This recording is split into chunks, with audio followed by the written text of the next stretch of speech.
Hello, I happen to be in Minnesota today outside the very famous Split Rock Lighthouse. Big tourist attraction. You can go and look it up and find out all the history there.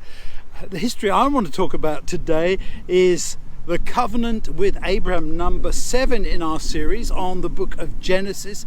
And we've talked a lot about covenants in the last few months. You remember we had a whole series on the covenant. We've talked about Abraham's covenant here in Genesis. And so I want to go a little bit beyond that to some more material that's there in Genesis 18. And you remember the arrival of those three, men, angels. One of them's the Lord.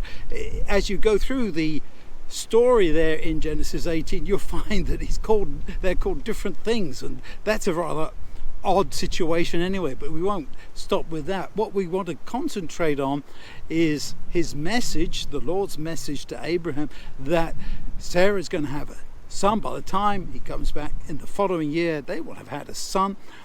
Sarah laughs and all the story goes on from there, but then we get to the really important part that I want to talk about, and it's the planned destruction of Sodom and Gomorrah. And the Lord says we should let Abraham know what's going to happen. This is important. And so then Abraham enters into this dialogue because he is God's friend.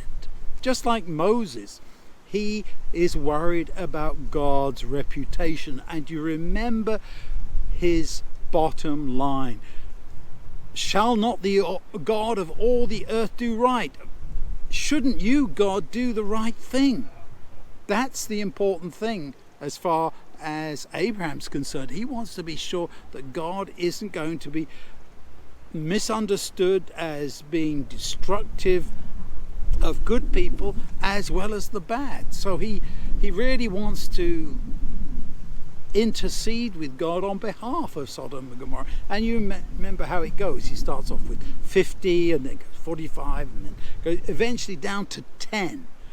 And God says, I won't destroy Sodom and Gomorrah even if there's 10. And I think at that point Abraham's thinking, well, I can count Lot and his family and maybe that's the 10.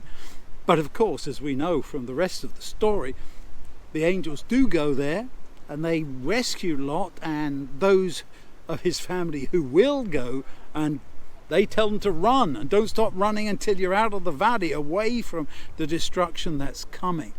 This raises for us, I think, quite a lot of questions in our minds. Shouldn't God always act rightly? Yes, God is the God of goodness and right. But do we always know what is exactly right? What is right in this situation? You see what happened right after those angels stroke men. That's what we're told in the story.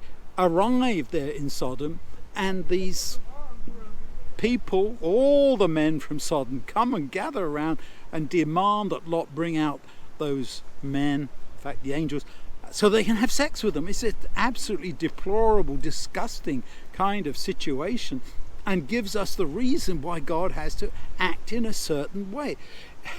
There were issues of hospitality, issues of sexual immorality, issues of depravity, you could say.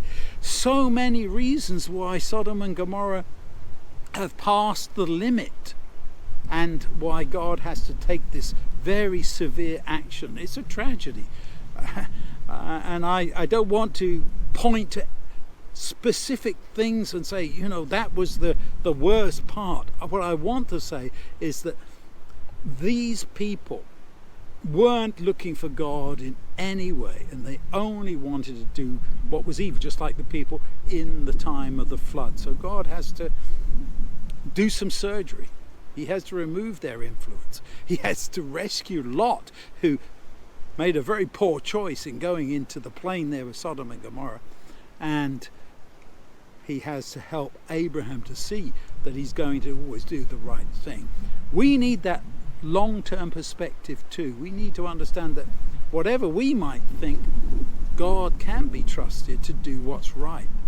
And so as we think about these things, let's concentrate not so much on the terrible destruction, but the fact that God will always do what is right for the best for all of us.